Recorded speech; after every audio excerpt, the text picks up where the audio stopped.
Oi, oi, it's your boy, Saucy Jack, and this is the Jack Slack podcast coming at you after UFC 259, the one with all the fights.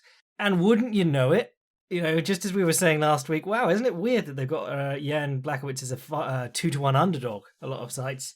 Yeah, pulled it off. And not just like pulled it off, like got away with it. I mean, like he won. I mean, it was a close fight, but he won, and it wasn't ever really in doubt. I mean, tried something new this week. I watched it without the commentary because I slag off the commentary a lot lately. It's been getting on my tits. Like I used to like it. Like a year ago, I thought they were very good. They've sort of let things slip over the course of the pandemic, and now they're just podcasting next to the ring, which is what they do in Bellator all the time.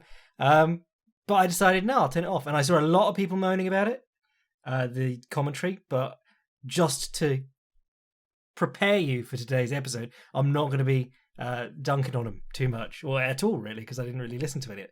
It is interesting, because like the one thing you do miss a lot when you don't have the sound on is not being able to hear things. Like you can't hear if something dings off someone, or if the crowd thinks someone's hurt. The audience and the actual sound of the punches and kicks in the ring and the people breathing and stuff really helps you when you're watching a fight. But sadly, there is no option for that. I mean, it should be easy enough to do with, like, particularly if you're able to buy pay-per-views online. You should be able to have the in-ring audio and crowd audio, and not have the commentary audio, because they change out the commentary audio with Spanish, Russian, whatever. Just another idea to put on the pile for making fight cards better, or at least more accessible. Like I think that they should, you should have. If you're going to be charging like $70 US for a pay-per-view, I think you should have on an app, you get $10 assigned directly to fighters that you can apportion however you want, on the main card, on the prelims, whatever. And then you're invested in those fighters, and they get a bonus that's not decided entirely by the people backstage. But of course, as it turns out, they probably get, your $70 pay-per-view card, probably less than $10 actually goes to the fighters. So drawing attention to that is probably not a good idea. But they could always give them less money and be like, well, the $10 is representative as a percentage. This is what you're getting. But anyway, enough of my good ideas. Let's talk about these fights. Obviously, very weird one with the Jan versus Aljo one. I'll get to that in a minute. We'll start with the Alisani versus Bluehovich. Sorry, I keep saying Blachowicz. I'm going to say Blachowicz because that's how I say it, and I'm not just copying someone else, even though it's incorrect. But Blachowicz versus Adesanya, I thought was really interesting, because a lot of the stuff we talked about that we thought would be bad for Jan, like the reaching for kicks and the taking forever to get his reads and just sort of standing on the end of range, and reaching for jabs and leaning back, all of that was there. Izzy couldn't really exploit it very well. One of the things that I really noticed in this fight was that Izzy was having a lot of trouble establishing his jab and his left straight as well, because when he switches stances, he throws that sort of flicking left straight out in front of him. But when you watch him against like Paulo Costa, immediately that jab is just piecing up Costa's eye. And I don't know, is Costa taller than Bluehovich? Whatever the case, like he was having trouble landing it, or certainly wasn't feeling confident enough to go to it with any frequency. And if your whole game is built around feints and activity, the less real ones you feel comfortable throwing, the less threatening the fakes become, and again, like I didn't listen to the audio, but people were talking about how the feinting and Jan biting on feints was the story of the fight for the commentary team. But as you said, if the feints don't precede anything that's real, it doesn't matter if the guy's reaching for every punch. If you don't land a real one as a result, you can be like, haha, tricked you all you want, but it's not really done anything. And I think, Adesanya in the aftermath said that he didn't do enough in this fight. But I think a lot of that was Blachowicz counter-punching and counter-kicking. And, we've always said get to the legs of Adesanya. And rather than, like, pump hands and run up into kicks, he was just landing this short, slappy, step-up round kick. He was landing some good ones off his rear leg too. But, yeah, just taking chunks out of Izzy's legs in the first couple of rounds, which is never a bad decision. There was never a point where Adesanya was like limping or on the verge of being stopped. But if you kick someone in the legs and their whole game is dancing around with no concern over where their feet and knees are, kick them in the legs a lot, and you can limit that quite a bit. And I think you saw a bit of that in there too. We talked about like picking up the lead leg and wedging your way in. There was a lot of Yan picking up the lead leg and checking or cross-checking. And, we did say like Yan sort of takes kicks on the arms and just treats that as like that's that done with. It doesn't return enough. I thought in this fight he actually did a better job returning on things. His left hook looked really good, like a big looping left swing. It was still really weird. And his jab actually worked really well too, which has always been an odd thing because he doesn't use it as much as you'd like from someone with a quality jab like that. Like my one that really pisses me off is Cody Garbrandt has a really good jab, and you wouldn't know it because he never uses it. But if you have a really good jab, well, this is the thing. If you have a really good jab and you don't ever use it, do you really have a really good jab? But he actually used it well in this fight. He doubled up occasionally. He always jabs to the body. With that sort of weird downward jab. Like he doesn't level change too much. He doesn't do like a Junior Dos Santos straight shoulder to solar plexus jab, but he does do this weird sort of downward jab to the body. And that's the one that he tends to throw in southpaw because he doesn't like to jab that much against southpaw opponents. But what it does do is, we talked last week about lunging in, like how every attack against Dominic Reyes, God, he just sit on him. Dominic Reyes was like a lunging overhand. He didn't ever jab. He didn't even throw right straights. He just sort of lunged and led with the overhand, and it still somehow worked. But and again, like I said last week after the podcast, I put a comment top of the comment section like, "Oh, sorry if I sounded super down on Yan here. I'm a bit tired from having written my pre-fight article, which was a little bit more positive on the." I think in last week's episode, I sounded very like, "Oh, this is weird shit," whereas in my article, it was more like, "Oh, look at this weird shit." There's no getting around that he does fight very strangely, but I think I did a better job of selling the positives of that style in the article. But one of the things that I didn't bring up in that article that I noticed, and I wish I did now, was against Luke Rockhold. He was using the body jab, and then he caught Luke a couple of times by like throwing his head forward and down towards Luke's chest and coming over the top with the right hand. It was like Rocky Marciano used to call it his blind right, where he'd just sort of like lunge in towards your body with his face, and then the right hand would come over the top like he's swimming front crawl and crack you over the head. And then the other big difference, of course, was the takedowns, which we talked about. Like, there is a real difference in a man who cuts to 205 pounds and a man who is, cuts from 205 pounds down to 185.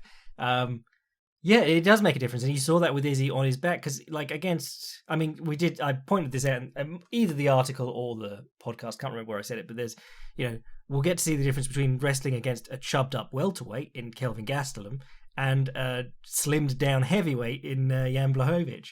It's a big difference in size, even if the technique might not be the same. And, whereas Izzy has generally been very good at always moving and always keeping up activity on the bottom. Whether that's like you'd see him throw up the odd triangle or something like that and then roll back over his shoulders and try and come up. He's always been very good at not getting bogged down. And when Yan was on top of him, he was really struggling to get anything going. I don't know if that was if he was tired, but I mean, he got up at the end of the round and bounded back to his corner. This is round 4. And Yan got up very slowly and walked back to his corner. And obviously in the 5th round, there was a lot of Yan sort of breathing hard, but it was Yan who was able to control the position, and Israel wasn't really able to shrimp or get a butterfly hook in or anything, just stuck in that half guard. And weight does make a big difference. Like, who's that big fat lad? Is he Russian? He's a wrestler, but he's just got to the UFC recently, and he finished a guy by forearm choke, and then he finished another guy, but I think he tried to like Americana him while he was on his side. But it's just like, at a certain point, if you're 250 pounds and you're stuck under another 250 pounds, it's not the same as like 255 pound guys where they can, bridge you with basically, they can just throw you off with a bridge sometimes. Once you've got huge fat dudes sitting on you, it's a lot harder, unless you're Derek Lewis, of course. But yes, I think the key takeaway is massive respect to Jan Blachowicz, who seems like a really cool guy too. I saw his post-fight interview and he was just a cool guy. But I think the real takeaway is that he could be a 2-division champion in glory. I think the real takeaway is that, like, I was about to say there's no magic to Jan Blachowicz, but there is the magic of the hanged man's rope. But, it didn't take, like, elite speed or anything for him to slow down Israel Alisani. He fought a very weird sort of fight, but just through checking kicks and coming back with counters and using the jab and returning on punches. He was able to slow Izzy down pretty well in ways that other people haven't. Now, obviously, he's a bigger man than a lot of the people that Izzy's fought. The threat of the takedown is always there, even before he went for the takedowns. Obviously, Alisani had to know that this is a big lad and he will at some point try and double leg me. But he gave a very good account of himself with, relatively fundamental striking, just done in sort of a weird way. Now, I kind of want to see, it depends on where the John Jones experiment goes at heavyweight, but, you kind of want Yan to get his chance against John Jones now, because the whole reason that he got the interim fight was that John Jones lost that fight to Dominic Reyes, and then was like, I will fight Yan next, and then was like, actually, no, I'm going to do heavyweight after 10 years of teasing it. But I think what they're probably going to do is end up doing like Glover versus him, which, as a guy who's been watching Glover just survive his way through much younger dudes who are just Donkey Konging him in the first round, and then he just grinds his way through and comes back in the second. Yes, I do want Glover Teixeira to get another shot at the title. I would love to see Glover Teixeira get the title. Actually, it would just be a feel good story. But anyway, so yeah, that was interesting. I would say that it was a little bit uneventful, the fight. Like, it was...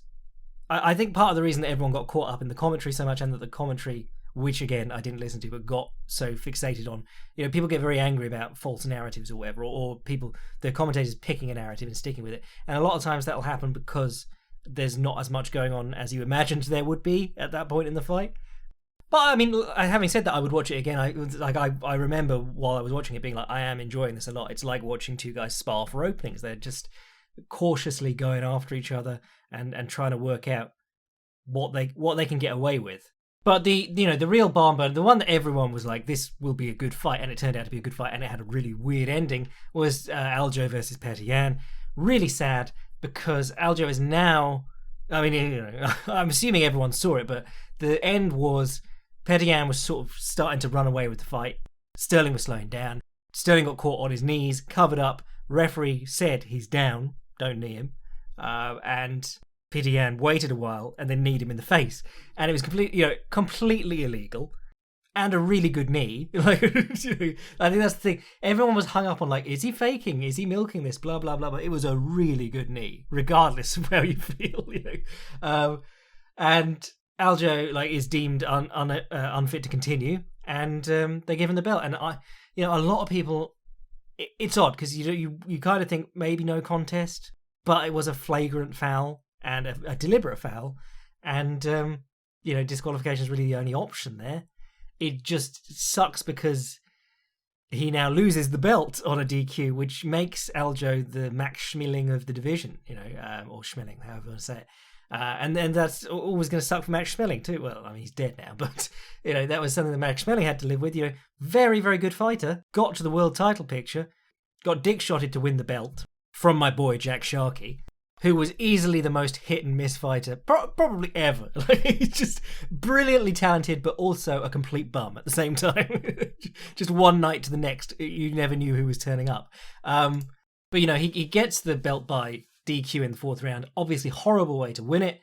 Fights young Stripling the next year, and then because once you're heavyweight champion, you fight once a year. So then basically 2 years later, he fights Sharky again, loses on I think it was a split decision at the time, but basically never got the respect that he was probably deserving of until finally, 4 years later, he meets Joe Louis, who is looking like an unstoppable force at the time, and he picks up a floor in Joe Louis and knocks him out, and it's incredible. But if that hadn't happened, he'd have just been remembered as some guy who, like a trivia answer, the one time that the World Heavyweight Championship was changed hands on a DQ. And it would be really sad if something like that happens to Aljamain Sterling. Especially when this fight was really good. I thought in the first couple of rounds he was taking it to Yan. Obviously Yan, slow starter, builds through the fight. But yeah, this fight was... I was watching it without the sound, so again, I might have a warped view, but I thought this was a really solid all-round technical fight, and not just I think there's you're not looking at people going, are they doing the right thing? I'm looking at these guys and going, they're both doing different things, but they're both clearly doing them to a high level. And that's the thing, you always worry about the better people get technically, the more everything will start to look the same. And it's just not true. Like, these guys both switch hitting, both interesting fighters in the clinch, both fun on the outside, but completely different styles. And you got a lot of that chaos early on. Like, we talked about it before, Cheeto Vera versus Sean O'Malley, but if you're fighting a good switch hitter, switch hit with them, because it just makes things really complicated. Or it makes it more of a crapshoot, to be honest. Because if you're a good switch hitter, chances are you're fighting someone who stays in one stance that they're comfortable with. And so when if I am fighting an orthodox fighter and I can switch hit, I know when I'm orthodox, I'm working on my jab and my outside low kick with my right leg, maybe some step up left high kicks, things like that. And when I'm southpaw, I'm shooting the left straight down the center. I'm kicking into the open side, body and head with my left foot. I'm working open side, closed side based on my stance. In fact, the whole dynamic of the fight is based on how I want to fight. Whereas if we're both switching, suddenly you're dragged into this chaotic, like, oh, hang on, I've got to work out what my opening is before I go. Or I go and I might get it wrong. Some of the clumsiest fights I've seen on the feet in MMA have been between two good switch hitters, because they'll come out and they won't really know what the other one's doing. Where you're normally working against an established stance and you're the changing, flowing guy, it's a lot harder because you're now dealing with obviously you're always dealing with a moving target, but the goalposts are shifting every time that they switch stances as well as you. And there was a little bit of that early on in this one, but Aljo was working at a mile a minute through the first round and a bit. And then there was a really nice... Well, he flicked out a jab, and then Yan went to parry the jab, but the jab, it was a feint. And he parried the feint, but he still landed the right hand down the inside. Inside parry right hand. You don't see it that often. It's kind of a point karate sort of thingy, because, when you inside parry, you take your left hand across to your opponent's jab, which gives them the window to shoot the right hand at you. If you have... Where your left forearm and left hand would be guarding the opponent's right hand, normally, you're taking it over and occupying it on their jab. So you're picking their jab off, making a line for your right straight to their jaw down the inside, and you're opening yourself up on your left side to their right hand, just as sort of like a trade-off. But Shinzo Machida does it well, Lyoto Machida did it well. Conor McGregor did it against Nate Diaz in both their fights. Not a great jab. Well, honestly, he doesn't use his jab much because he's normally fighting orthodox opponents and he's throwing his left straight down the center, or faking the left hand and then coming in with 1-2 or something like that. But by using the inside parry against Diaz's jab, he was able to start landing booming left hands, in a similar way that he would against orthodox fighters without having to establish his own jab. But in this one, Yan missed the parry because the punch didn't come, but the counter was there. It was lovely. And he knocked Sterling off his feet with that one, I think, and Sterling got up quite quickly. One thing that I really liked, and this is something we've been talking about loads lately, but sticking to kicks and making people pay for kicks, because especially with someone like Sterling who's going to throw 100 kicks, if you don't stop him, he's going to kick constantly. Sticking with kicks, countering off kicks, getting in off kicks, and throwing people off kicks or taking them down off kicks, making people think twice before kicking. A great example was Sadiq Youssef, my boy, listener to the podcast, but he fought Andre Fili, and one of the things that I said before that fight was I think it'd be interesting to see Andre Fili use some body kicks, because I saw whoever it was in the Contender Series used them quite well under Sadiq's right elbow, because he was reaching for to check their lead hand before he came in with a jab. And Fili landed a good body kick on that side in the first round, came out, tried to do it in the second round, I think it was, and Sadiq Youssef threw a right low kick at his standing leg, cut kick underneath the kick, and knocked him off his feet, and then stepped in to what was called headquarters position, but standing with one foot in the opponent's guard, keeping them on their back, and he basically kept him there for the whole round.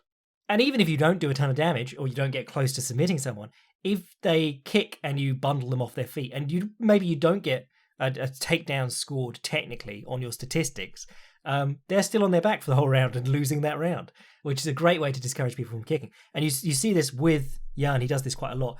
He parried I think it was a round kick he took on his arm, dragged it across, stepped through and bundled Sterling to the floor early, did it a couple of times throughout the bout. And that's the meeting point between Muay Thai and wrestling. Being able to catch kicks, drag him across, and not just throw the guy, but throw him and keep control of him as he goes down. Because in Muay Thai, you throw the guy and you throw your arms out and you go, way, and you walk off ideally not even looking at the guy on the floor because there's so much posturing in Muay Thai. But in MMA, you're better off controlling them. Like the one he landed on Aldo, where he got behind, he dragged the leg across and he stepped through and he did like an uchimata on the standing leg and threw Aldo on his hands. You're almost better off doing that in MMA because you expose the back. And Sterling was doing, he was pursuing his single leg a lot because that's what he tends to do. But I really liked that Yan was hitting arm drags, really simple arm drags. He hit about 3 in this fight. Or almost hit 3. He hit one very early on, but got him right behind Aljo. But Aljo would be on his single leg on the fence, and then he'd let go of the single leg and start coming up on the on a body lock or a head pin or whatever, just to press Yan's upper body to the fence. And as he did it, Yan would keep the wrist of the hand that was between his legs and grab behind the armpit or the tricep and drag it across and step around behind him. A couple of really nice arm drags in this fight. You don't see an awful lot of arm drags in MMA because there's not an awful lot of there is hand fighting, but it's not the same hand fighting that we talk about in jiu-jitsu and wrestling and grappling sports, judo. The goal isn't to grab the opponent's hands. The goal is to obstruct the opponent's hands or take them out of the way and strike them. The other one I really like from Yan, which this is the one they kept showing the replays, but any time that they were both southpaw and Sterling stepped in, Aljo would try the Zabit style Osotogari, or who else did it? Oh, Yoshihiro Akiyama. Dickhead. If you don't know why, look up the Sakuraba fight.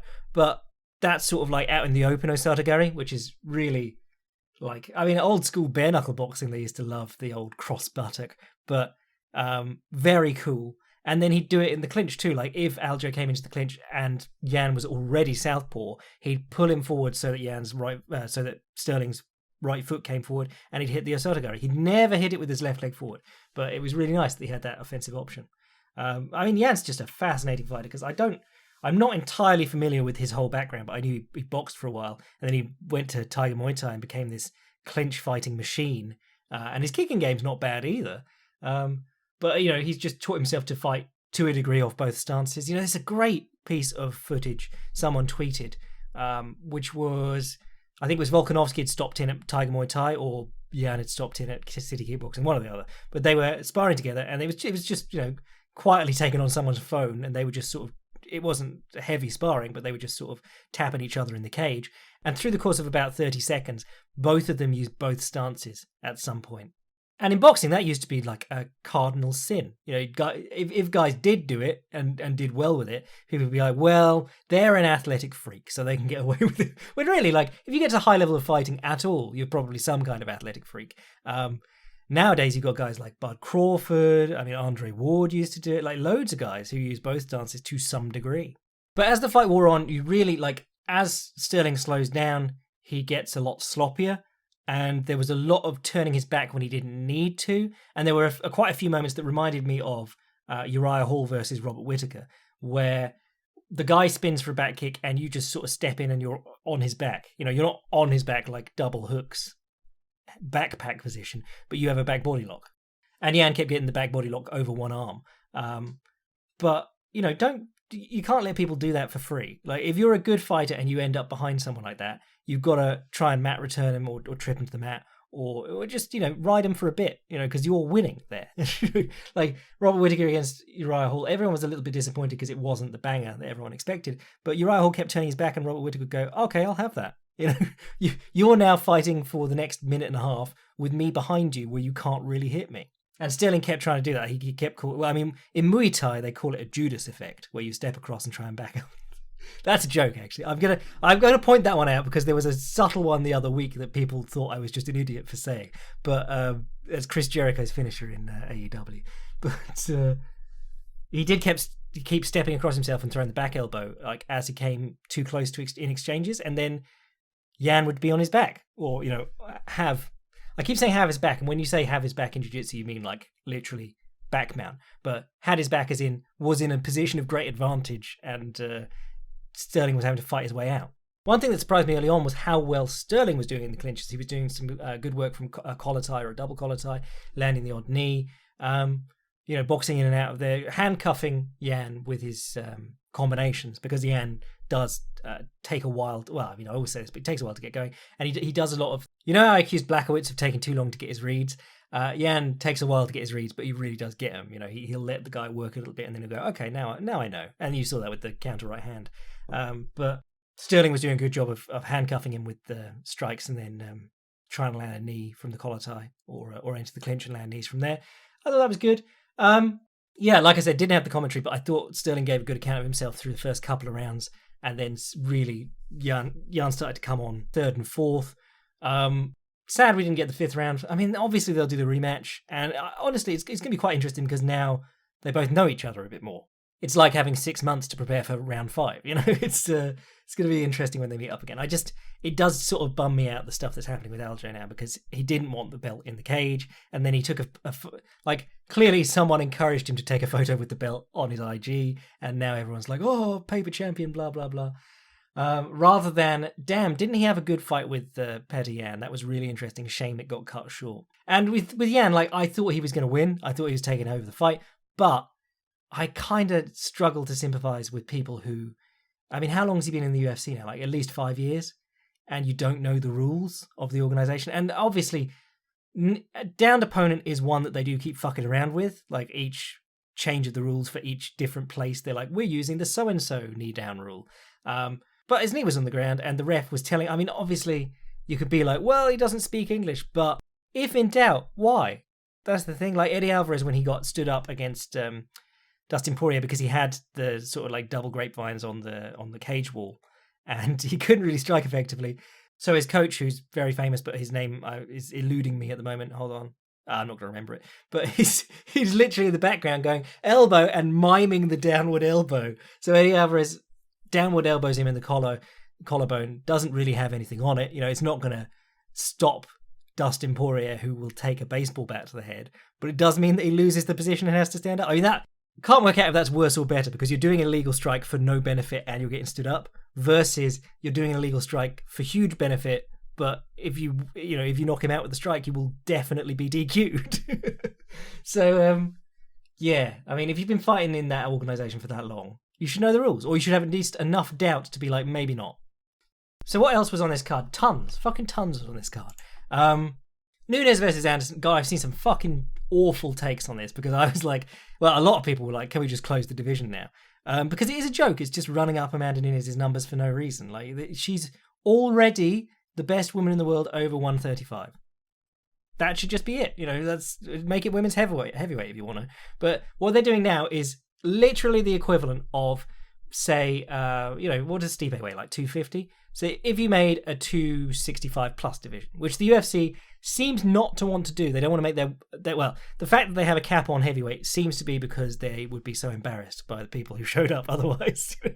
But Stipe Miocic is the best fighter in the world over 205 pounds. I would hazard a guess that he's also the best fighter in the world over 210, 220, 230, 240, 250, 260 and upwards. If you gave him a belt for even one of those, and just every second fight, he got to fight some absolute no-hoper for the super heavyweight belt. That's the equivalent of what you're doing here. And if he loses next month, change in Francis Ngannou for the same. It's just running, there is no need for that division. There isn't even a division. And I've seen some absolutely shocking takes hey, they've only been here for 2 years. Think how long men's MMA has had. And then someone comparing it to men's lightweight. They cut men's lightweight at one point because people thought that there was no future there. And you're like, well, no, because even then, they had Eve Edwards, they had Josh Thompson. Around the world, you had Joachim Hansen, you had all those, tons of guys in Pride, Takanori Gomi, BJ Penn, Jens Pulver, Dwayne Ludwig, tons. And I'm going to stop now because I could name dozens of quality lightweights in the world when the UFC cut their lightweight division. You can name 4, and I'm not even going to say quality, you can name 4 women's featherweights in the world. Maybe 5 if you follow Bellator. And furthermore, bantamweight's not good yet. You can't be like, oh, it'll catch up with bantamweight. You're like, well, what, to bad? To just bad? And the craziest part is that they're doing this not real division to give Amanda Nunez a second belt and bill her as a double champion, rather than do atomweight, which would be a real division, and give them another champion so that they could spread another belt over a further date on the calendar. But anyway, Megan Anderson got hit with the right hand, taken down. armbarred from a back triangle. The old Kanan Duarte's been doing that lately. I think it was the Nogi Pan-Ams or Worlds this year, last year. He turned up and did it to 3 guys in a row from the back. It was awesome. But good stuff. Returning to good stuff because there's tons of it. Actually, no, before we go good stuff, Rakic versus Santos sucked. It was just like not a lot happened. And you're going, hang on, I thought you guys were Thiago Santos and Alexander Rakic. And Rakic is on like is it 7-1 run or something at the moment? But both his last ones have been really boring. And Santos, I've no idea because he was, he beat John Jones. If you ask me, everyone beat John Jones. But he beat John Jones and mullered his knee. But then he fought Glover Teixeira and lost that one. So now he's in like a sort of a weird place. And now he's on 3 losses in a row. Well, you know what they say. Forget it, Jake. It's light heavyweight. Now, good stuff. Islam Makhachev versus Drew Dober, really good. I thought Makhachev did wonderfully in this fight. Held his own on the feet. Ended on a nice height. Well, he entered on a number of different takedowns, and that's what we said last week. He has some real variety. He hit I think he shot on a high crotch for the first one, reactive double for like the second one, and then he hit him from the clinch with the trip for the third one, I think it was. But yeah, 3 different places. Lovely stuff. Played top game wonderfully. Both Makhachev and Jan Blachowicz were doing something that I meant to bring up in the Minoru Suzuki Filthy Casuals Guide, which you should watch and comment on, but didn't. Which is like an old school form of side control. Something that you see catch wrestlers teach. Like, okay, so when you're in side control, you've got the cross face with the head side arm. You're turning their face away with your bicep, or your shoulder rather. And a lot of times, you've either got your leg side arm over the far side, and you're like in quite close, or you've got it like basically underhooking their near leg to you to stop them from shrimping and popping it back in. But instead, they've got their hand in between the opponent's legs and they're like holding the far leg. So imagine pro wrestling when they hook the leg for the pin. It's always the opposite leg, yeah? And that's the position that these guys are using. And it's quite interesting because I've heard guys say like it's good for keeping the opponent's hips away, but also keeping you in close. There are some like old school sort of catch, jump up and spin through on a knee bar and then go into a toe hold sort of things. But the downside of it, of course, is that, well, I mean, not of course, but if you ever use it in training, guys will keep trying to push your head between their legs because if they can get their leg over your head, they can lock basically a reverse triangle because your arm's already between their legs. But yeah, it was interesting to see them both using that. And Islam Makhachev got there, cocked his hand back, and punched Drew Dober in the taint. He went balls, body, head. And there's a clip of it on my Twitter that I put up because it's just so funny. It was really weird. Just like forgot where he was. It's just like, oh yeah, punching the balls is illegal. I don't think he did it as a dick move, and I don't think he meant to foul him. I think genuinely, if you spend a ton of time hitting a head, with a bag on the floor, hitting the bag for rounds, and you're doing it tired, I think your brain probably switches off, and you're just like, oh, punch, punch, punch. He's like he pulled his hand out as if he was going to take it out from between Dober's legs, and he went punch, punch, punch, and just hammered him in the taint. It was very strange. Like, not a fight-changing strike by any means, I don't think, but just really odd that a professional fighter in this day and age would punch the balls. Smashing top game from Makhachev, as you expect. Lots of half guard, lots of crossface and head pin, move to mount. Almost got an armbar, which was really nice. And in the second round, Dober was working from the bottom, got a Kimura. Actually, I think he got one in the first round too, but he got a Kimura, tried to use the butterfly hook to make some distance and stand up. I really like the Kimura as a stand-up. Great clip of Matt Linland doing that to Rampage Jackson. You can use the Kimura and either a knee shield or a butterfly hook to push the opponent off and roll towards them into a turtle and start trying to stand up. Sakuraba did it loads too. Go watch the Filthy Casuals Guide to Sakuraba. Obviously, a very heavy top player in Makhachev, and there's a point as Dober's trying to get his butterfly hook back in that Makhachev pops his hand free. And the moment he does, we're always talking about, well, we talked before about that knife edge between attacking a Kimura from half guard and being arm triangled. And we talked like there are guys who will let you hold the Kimura grip, with their hand pressed inside their body and start driving their head up underneath your armpit and get into basically lining up your heads 12 o'clock and 12 o'clock and drive up under your armpit and start trying to push through your guard so that you let go and you end up in an arm triangle. Because it's very hard to Kimura someone if your heads, from the bottom, if your heads are both like on top of each other. Why were we talking about this? Someone did it from the bottom of Mount. Oh, it was the boy, Ian Heinich. He did it to Kelvin Gastelum, ended up mounted. But if the guy being Kimura's head is off to the side and you're cranking the arm straight up to the ceiling, you're good. If his head's on top of yours and you're trying to crank it out, next to him, you're normally gonna struggle. But yeah, Makhachev went straight through from the Kimura straight up into the arm triangle. Beautiful arm triangle. Not the same level of competition, but second best arm triangle on the card tonight, I'm afraid. But yeah, really good win for Islam Makhachev. I know everyone's... It's sort of a mixed bag because I'm reluctant to give him the sort of hype that being Khabib's best friend and training partner would get you if Khabib had his way. You're not Khabib until you are Khabib, is my opinion. But I think this is a really good win. I think this is a lot better than the RDA win would have been. Who was he calling out? He was calling out some other old guy for some reason. But yeah, it's just like, put him in with good guys. I want to see him with good young guys. I don't want to see him not wasting his time, but I don't want to see him like being fluffed up by the old men of the division.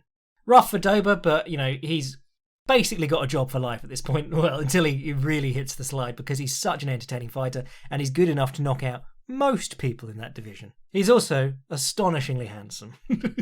He literally looks like a poster of a G.I. Joe or something like that. He's just granite jawline.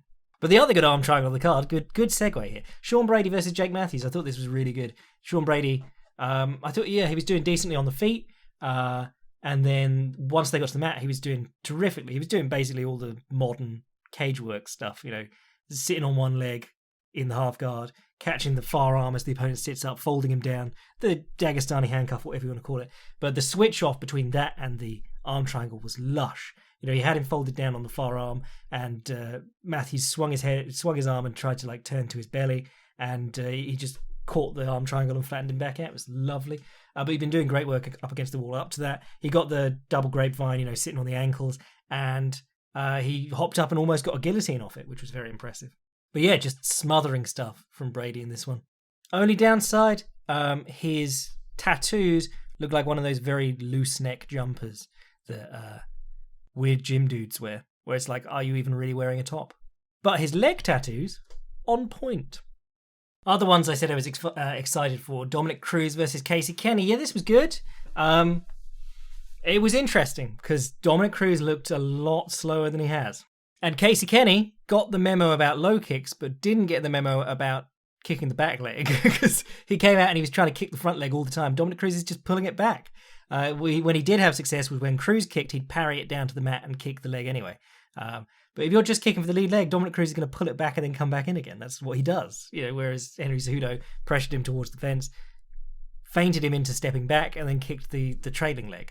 But overall, decently evenly matched fight, I thought. It turned out to be a split decision, but I think a lot of people are just happy to see Dom Cruz back in the win column. And Kenny sort of made a dick out of himself by saying that, Megan Anderson was I can't remember what it was, but it was bad. Kenny's got room to improve. I think, treating this as like 2 wins over TJ Dillashaw is a little bit weird.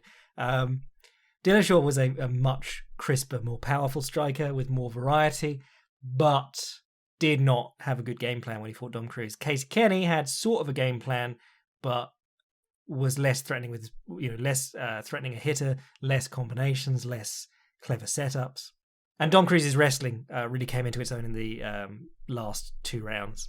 Always been a good wrestler. People just forget because, it's not his A game. But you did get to see the usual Dom Cruz magic where he gets backed up to the fence or backs himself up to the fence and fakes one way and goes the other. It's just every fight, and it's such a useful tool. It's something that every fighter should be working on, but he's the only guy who's doing it really convincingly every fight all the time, tricking everyone always. What else was good? Askar Askarov versus Joseph Benavidez. Benavidez in this one was the one looking a bit old, but lunging behind his head as he often does. Sort of got a handle on it, actually. He was doing better. But Askar Askarov was trying to pick him off with check hooks as he came in, and really nice front kick to the body. The interesting thing about those sort of like Kyokushin sort of front kicks to the body, pick up the step up, pick up the lead leg, snap kick, is that they have a preliminary motion. You're not coming straight out of your stance. If you watch watch Cyril Gane when he teeps, or watch a good Nakmoy when they come out of a light lead foot stance. There isn't so much of a setup. Whereas if you watch someone like Takeru, a very good lead leg kicker, I think he's got a karate background, a Kyokushin sort of background, but he steps up into his lead leg kicks. He's not coming straight out of his stance, and he steps up from a more normal, both footed boxing, kickboxing stance than that light lead leg. And he steps up into his kicks, but you've got a preliminary motion. And you can use that. You can make the opponent, you can hip fake with it. Or you can hide it by jabbing as you step up. But that does mean if the opponent counterpunches you while you're stepping up, while you're jabbing, you're getting caught with your feet together. It's the same sort of thing that Bill Wallace used to do with his sidekick. He would never throw his sidekick without jabbing, and every time he jabbed, his right foot came in behind him and he was on basically feet together underneath him. But the grappling was most of this fight, to be honest, or the most exciting moments of this fight. And Askarov kept getting behind Benavidez, and he'd put in one hook, and Benavidez kept doing that thing he does, where he rolls across. He rolls so that the opponent's underneath him, and he jumps across them so that he's on top with, rather than the opponent having one hook. For back control, he's in sort of a backsliding pass, Marcelo Garcia style. I did a Filthy Casuals guide to Joseph Benavidez ages ago, but that was a big part of it. He just does that. It's really impressive. That and his funk rolls from the bottom for side control.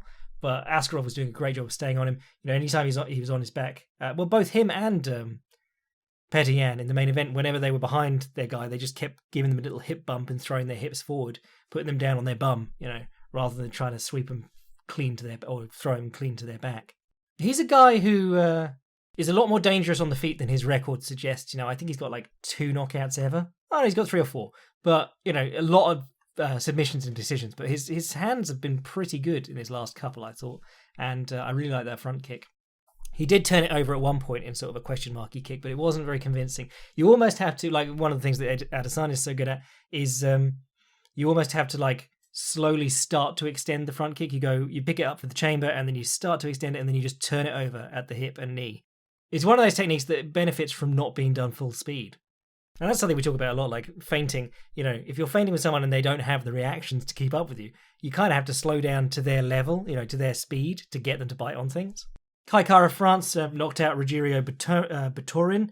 That was interesting because Kai Kara-France, lovely inside low kick. It's him and Volkanovski are the guys that I watch for really good inside low kicks. Also, Zhang Weili has a great inside low kick too, step up inside low kick. But, compare the mechanics of that with Jan Blachowicz' step up low kick from the main event. It's just so much prettier. But he was doing a great job hacking Batorin's lead leg outwards in the first minute or so.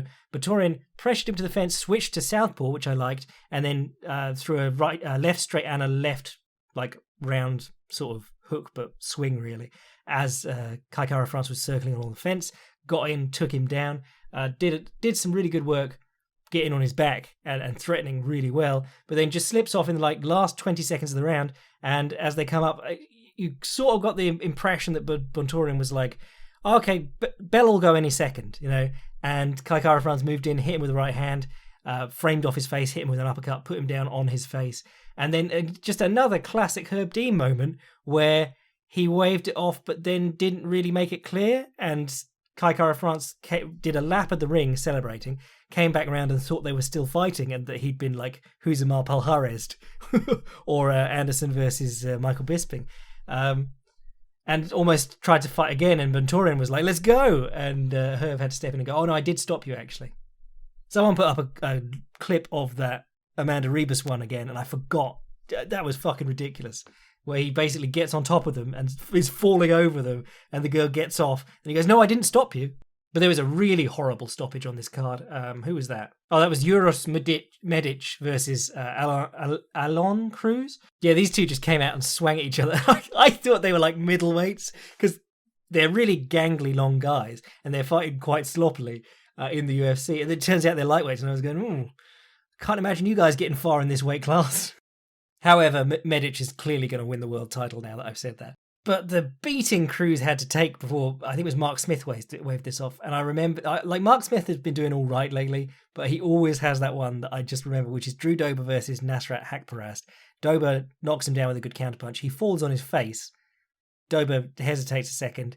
starts punching him while he's laying there face down unconscious. And Mark Smith stands over them and two unanswered punches on the face with no reaction of this completely limp body. He goes, "Fight back! Stop!" It's just the worst stoppage. It keeps changing the worst stoppage I've ever seen, but that's one of them. And then this Medic versus Cruz one was also fucking horrendous.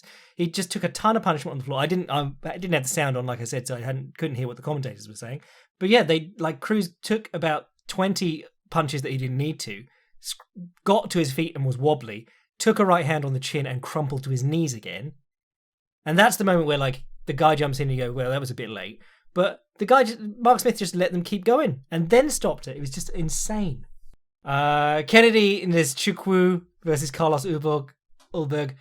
Amazing. Kennedy Nzechukwu is not very good. And I had a good laugh about that last week. I put up that famous infographic the UFC did, which was like, Nigerians went 20-1 last year, and it had Sadiq Yusuf, Kamaru Usman, Israel Adesanya, and Nzechukwu. And Nzechukwu's record was 1-1, so he's just dragging the side down.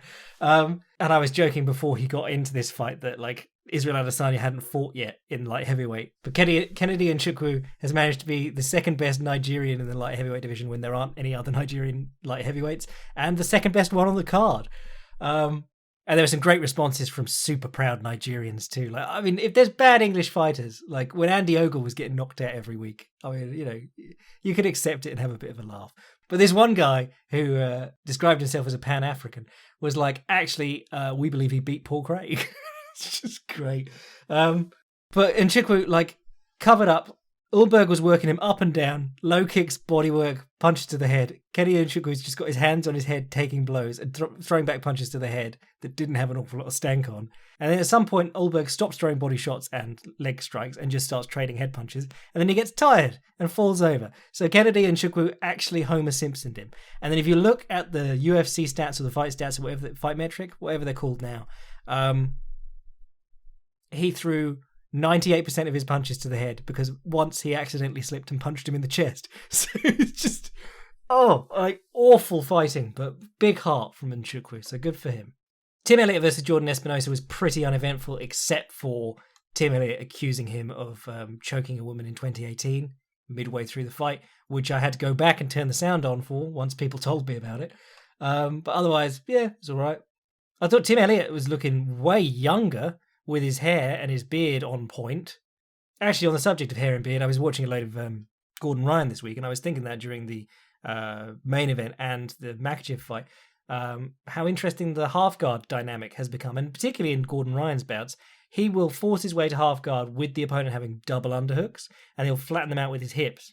He'll give them everything that you would imagine you need to get up, but not let them up, and then take a crossface and start passing. He did it to Matthias Deniz, and he did it to, was it Roberto Jimenez, the last guy he fought? But then he's incredible. So, yeah. Trevin Jones versus Mario Bautista was fairly unremarkable. But I felt bad for Bautista because he just got caught. He was checking Jones's lead hand. Jones dropped his lead hand to step in. Batista took that as the trigger, swung a big overhand and leaned in to do it, and got caught with a leaping right hook as he did so. And then Amanda Limas versus Davina Souza, that was just one person clearly had a lot of experience striking and the other one didn't. She kept her along the fence, and Souza just kept, every time there was an exchange, she'd turn off for a second. She'd reset, drop her hands, whatever. But it's one thing to do that in a sparring session or a fight when you're out in the open and you can move back and drop your hands and shake out your arms or whatever. Bas Rutten was always talking about this. Yes, you are allowed to drop your hands and shake out your arms. Just make sure you move back before you do it. Get out of range. And she kept doing it, but because the fence was there, she couldn't really control the distance. So she kept getting caught, as she was either mentally resetting or physically dropping her hands. And there was a good right hook to the body followed by a right hand to the head from Limas too, to start that off. But the jab at the end, or power jab as listed as here, that dropped her, that was just, it looked like she'd just gone, okay, that's that exchange over. Take a quick breather. Oh, I've been jabbed in the face.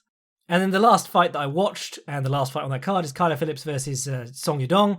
And this was really interesting because Yudong was the one coming down from featherweight, and I thought Kyla Phillips looked big, and he looked a lot faster, but I was also impressed by his power on the counter, because Yudong had a head like a brick, but he was still breaking him off his line. He'd catch him with the counter punch, and Yudong would lose his balance a little bit. Not wobbled, but knocked off his combination.